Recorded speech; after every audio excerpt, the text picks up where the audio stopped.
Hi everyone, it's me, Lauren Cadillac, coming back to you with some more exciting information.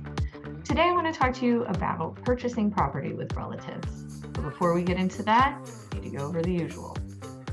Nothing in this video is legal advice, and I'm not creating an attorney-client relationship, okay?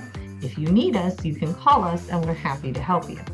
It's just general information that I'm giving you based on my experience in life. I've had several people come into the office who had purchased a home with an adult child who had good credit. There is nothing wrong with this. I completely understand.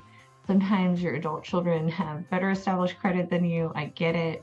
And if they're so willing, oh, thank goodness, then you can acquire a home that way. And that is a fantastic way to do that.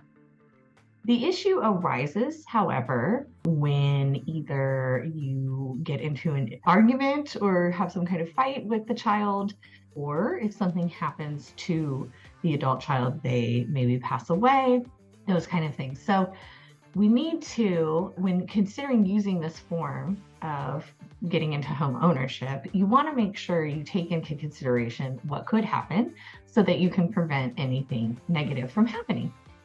So the first thing I would say is, ideally, once you close, you can have that adult child immediately deed the property to you and your spouse, if there is a spouse. This will negate any issues. You could go to the title company and do the closing, and then you can stop by Cadillac Law and we'll go and sign and record that deed. That will absolutely 100%, hands down, going to be the best way to prevent any issues. However, will that trigger a due on sale clause? It should not, because it's not a sale. And also, I rarely see those enforced, though I'm sure they are, so be very cautious. That is the easiest way to solve any problems, of course. Another easier-ish way would be to stay in the residence and establish some equity in the property and then go refinance in your own name. If that's something you can do within a year or two of that first mortgage, that certainly can negate a lot of risk. Another thing that could be used is a ladybird deed. So for instance, you could have your adult child sign a ladybird deed so that if something they passed away, their share would be distributed to you and your spouse if you have one. That would be a great preventative method so that if that adult child did go end up having children, then their children wouldn't have a claim in the property if, God forbid, they passed away.